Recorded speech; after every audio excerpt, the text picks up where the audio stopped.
સુરતના કાબોતરા પોલીસ સ્ટેશનના મહિલા પીએસઆઈ, એએસઆઈ અને વચેટીઓ 63,000ની લાંચ લેતા રંગેહાથ ઝડપાઈ ગયા છે. જેમાં કાબોતરા પોલીસ સ્ટેશનમાં ફરિયાદી વિરુદ્ધ પૈસાની લેતી દેતી બાબતે અરજી કરવામાં આવી હતી, જેની તપાસ પીએસઆઈ મધુ રબારી કરતા હતા. ત્યારે આ પીએસઆઈએ 63,000 રૂપિયાની લાંચની માગણી કરી હતી, જેથી ફરિયાદીએ એસીબીનો સંપર્ક કરી ફરિયાદ આપતા વડોદરા એસીબીએ પીએસઆઈ વતી લાંચ લેનાર ખાનગી વ્યક્તિ માનસી સિસોદિયાની ધરપકડ કર્યા બાદ પીએસઆઈ મધુ રબારી અને એએસઆઈ નવનીત જેઠવાને પણ ઝડપી લીધા હતા.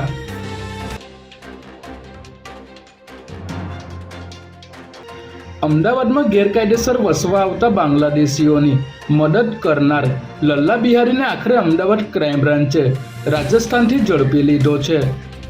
આ પહેલા તેના દીકરા ફતેહ મોહમ્મદની ધરપકડ થઈ ચૂકી છે, જ્યારે લલ્લા બિહારીની પોલીસે શોધખોળ હાથ ધરી હતી, જેમાં ક્રાઇમ બ્રાન્ચે લલ્લા બિહારીની ચારેય પત્નીના અલગ અલગ મકાનમાં તપાસ કરતા અહીંથી પૈસા ગણવા માટેનું મશીન તેમજ થેલા ભરીને ભાડા કરાર અને મકાનોના ડોક્યુમેન્ટ જપ્ત કરવામાં આવ્યા હતા. ત્યારે પોલીસે તેની ધરપકડ કરતા હવે આ સમગ્ર રેકેટમાં કોઈ સરકારી અધિકારી સંડોવાયેલા છે કે નહીં તેની પણ તપાસ કરવામાં આવશે.